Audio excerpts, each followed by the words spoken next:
Ang sabi ng doktor, Sabi niya wala na daw eh. pambira sila. Imbis na palakasin pa yung loob. Ano na, ang inaano niya na lang, na hindi daw baka tumawid sa kabila kasi maaari daw minsan baga Tumatawid. ano sa kabila. Huwag naman sana. Ito kabila pa nga lang wala, hirap na eh. Kaya nga. Pray ka lang bro. Pray ka lang. Sana nga maayos pa.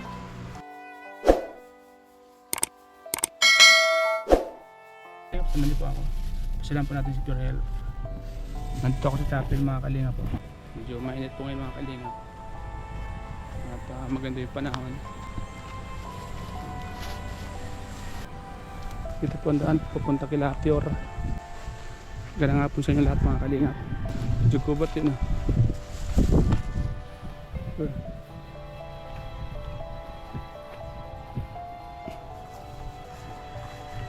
Babae ni Kuya Bal, ang ganda.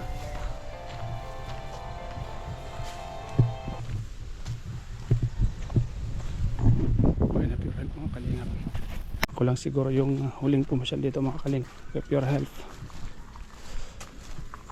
Medyo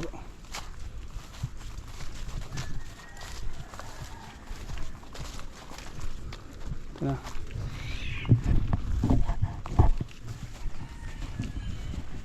Tao po. Tao po. Diba? Basta? Ito, medyo ano pa rin. Ha? Hindi pa rin nakakita. Asok. Naalis lang yun ang Mr. J. Siya pumunta dito? Oo, hindi sila nakalian ay. Ito na yung kabayan mo at lagi yung nakikita sa vlog mo. Oo, ang bayan. Bro, pasisa ka na bro ha. Ay, thank you bro, salamat. At ngayon ako nakapunta bro. At alam ko rin nasikaso. Ay, kayong busy din ay. Hindi, kung ba, may pandi kami, may Oo nga, ano yun? Bayaw mo? patay. Bira. Daming pan. Ay, ang daming mga problemang dumating. Iba din eh. Ano na siya, parang kala mo pag tinignan mo na okay na no? Oh. Pero wala siyang paningin. At sumuko na nga yung doktor ko ay. Sana ako ngayon, nagpapatingin ako kasi parang may gawa daw ng tao ay. Hindi, nagpatingin ka na? Oo, sa albularyo. Ang bira. Sino naman kaya may gawa na ano? Hindi ko siguro, baka noon pa kasi ano naman ang tao. Sana nga, mahilot pa. Kasi meron akong isang sa labo. Martes, mabalik ako doon. Ano yan? May pinapataka dyan? May pinapataka? Marami, mapatak lang. So, mayroong galing sa doktor. Mayroong galing sa manggagamot. Pero ano talaga eh, wala. Sumuko na yung doktor ko dyan sa Leon. Ano sabi ng doktor? Sabi niya wala na daw eh. Ano na talaga. Pambira sila. Imbis na palakasin pa yung loob. Ano na. Ang inaano niya na lang na hindi daw baka tumawid sa kabila kasi maaari daw minsan baga Tumatawid. ano sa kabila. Huwag naman sana. Ito kabila pa nga lang wala, hirap na eh. Kaya nga. Pray ka lang bro. Pray ka lang. Sana nga maayos pa. Huwag kang mawala ng pag-asa. Lahat ng mga pagsubok ay may kapalit na ginawa niyan. Kumbaga ito na yung trial ng buhay ay. Kaya nga. Pag tinignan mo, kala mo Kala mo okay normal na. Pero Pero mayapansin mo, may kunti namumula pa. May ano pa yan dito sa taas. huwag masyadong galaw-galawin. Kailangan, sana nga Martes, kasi may mga gusto na nga padala ko sa dun sa Pampanga. Kaso inisip ko naman, kung may nagagamot pa sa akin dito muna. Saka na mapunta ng Pampanga. Yung pinuntahan nila Daddy Frankie na Tapos nakita ko siya, parang ang lang naman talaga doon, mga katarata. Madali nila na ito, hindi ko naman masabing katarata kasi malinis pa na Oo, malinis yan. Linis sa katarata bro. Hindi naman siya katarata. Lagi naman sa pupunasan yung malinis na tubig baga. Mineral. Panghilamos. Mayroon ako dyan. Panghilamos niya lang talaga pang linis ng mata. Kasi mahirap yung sa mata. Di ba rin magkasakit ka sa ibang katawan, huwag lang sa mata. Yung mata. Ano to? Trangkaso bagay yung una. Trangkaso ko 1 week. Nung pagaling ni trangkaso, saka naman siya. Pag-uwi ko dito, galing kami sa check-up eh. Kasi may follow-up check-up ako sa doktor para sa trangkaso. Tapos yung sa liver. Tapos pneumonia. Parang halo-halo baga din. Siguro kulang din sa pahinga. Yung Bumaba ang resistensya ko. mababang resistensya mo, mabilis nakapitan Kaya ng nga sakit eh. eh. Pag Pagaling na yung ano, yung trangkaso. Pag uwi namin dito, naramdaman ko parang makati lang siya. Tapos natulog ako dyan. May airbed ako dyan, humiga. Pag gising ko ng hapon, ulo. Sabi ko, bakit wala na akong makita? Oras lang eh. Wala pa yata isang oras nakatulog eh. Ilang, bakit pa? Ginaganon ko yung mata. Wala talaga. Okay, tapos kinabukasan, punta ko sa doktor. Nilagyan ako ng pampatak, tapos iniinom. Lalo namaga. Lalo siyang na-irritate. Tapos yung pikit talaga namamaga. Tapos, lumipat ako ng doktor sa mata din. Siya pa rin, lalong dami ng pinapatak, antibiotic. So yun, nung nakita nung last na check-up ng doktor, sabi hindi niya na raw kaya. Parang confine na daw ako. Kasi baka operahin daw. Nag-confine nga ako sa Lourdes. Lourdes ba yung pangalan ng ano? Nakita ko ngayon eh. 5 days. Tapos, naman ang doktor, lahat ng examen, tinignan, tapos nagpa-CT scan ako. Wala, clear man siya. Sabi na nga ng doktor nitong Monday, daw eh. Hindi niya na, wala na siyang kasi Ginawa na lahat. wala naman sila nakita kung saan nagmula, bakit bigla nawala yung paningin ko. Alam mo ang banat sa akin, baka nakulang pa. Sabi ko ba, iba itong doktor na to ah. Bihira ko makarinig ng ganun ay. Doktor mag-ano ng... Pero sabi ko naman sa kanya, one day, babalik ako sa'yo dito na siguro may paningin na ulit. Karamdam ko, babalik pa eh. Babalik yan. Huwag ka mawalan pag-asa. Malakas pa yung ko na babalik yung Kasi paningin ko ulit. pa siya, gumagalaw pa siya eh. Parang normal na ba? Normal siya, Paningin na lang talaga ang kulang.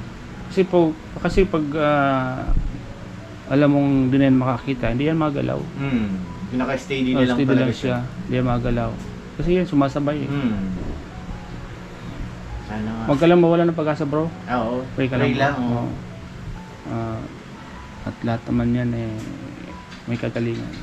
Hindi naman tayo. Kagalingan. Saka hindi naman tayo bibigyan ng pagsubok na hindi kakayanin. Pag binigyan tayo ng pagsubok, kailangan harapin. Nung nasa hospital ka, nasa hospital din ako nun eh. Nakita ko nga yung vlog mo kaya.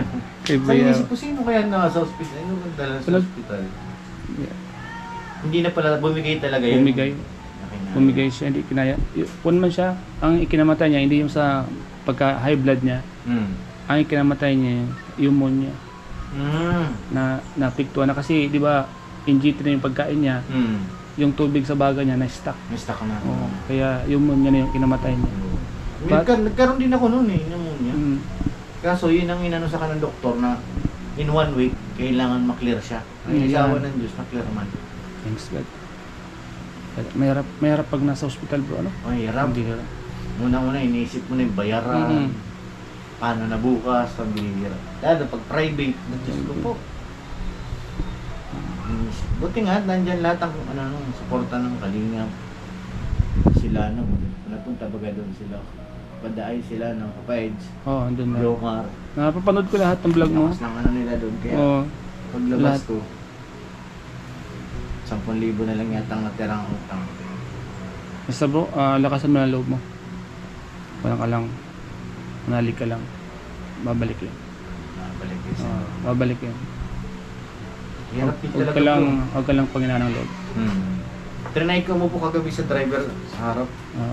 Habang tumatakbo yung sakyan. Siyempre, di ba salit tayo magmanihan? Parang pilit na dumidilat yung kabila kong mata. Grabe yung luha. Pulo talaga eh. Sabi ko, iwan nang upo dito. Wag mong piersan bro. Baka mabinat. Mapiersa ka. Ayan mo lang. Kung yan. Kumbaga, step by step. Huwag mo nang pilitin. Sa bagay dati kasi inisip mo dati pikit naman tapos puro magaon. Ayun. Ngayon baga, parang na siyang normal na Nasang normal na siya. Amrot na siya. Unti-unti yan kasi medyo may content sa loob. May mga ugat na baga na nahihilom pa yan. Tingin ko baka insekto nga yung pumasok siguro nung tulog ako. Kaya nakamot. Kasi siyempre pag tulog ka wala ka nang doon ay. Wala ka nang...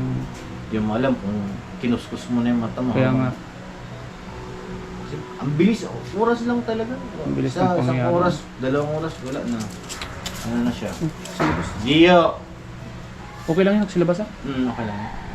Nalabas talaga, pinapalabas talaga yan. Kahit pa mga, sabi ko nga eh, daming nangyari. Dami. Dami yung nangyari. Sabi ko. Puro ano ngayon. June, parang hindi ano. Kaya nga, ang dami na pating activities na wala ka doon, ano? Dami na. Dami ng, Wala, kailangan mo pang napahinga talaga eh. kaya nga, test lang. Mm. At yan, yung mga yan, dyan lang yan. Oo. Ang isipin mo ngayon, pagaling ka muna. Ito na siguro yung pagod noon, pagka yung parang okay lang. Yung Tama lang parang siningil na rin eh. Pahinga na rin ngayon. Pahinga, kailangan mo balik yung pahinga. Ganito lang, araw-araw. Kain, tulog. Minsan yung apo ko na, pero hindi ko na kinakarga masyado ngayon. Baka isa rin yan sa nagpapabinat ay. Oo, wag mo nang kuhan. Ikunan mo lang, ikunan baga. Ganun-ganun dito.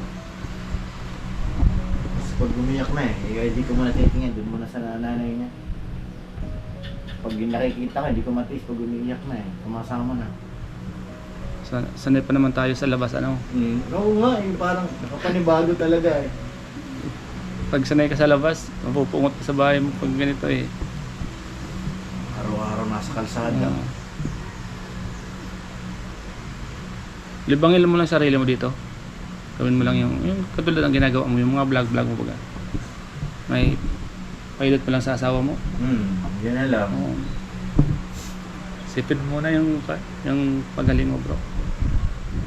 Huwag mo nang mag-isip na kung ano-ano. Sige, relax talaga muna ang sarili. Relax muna.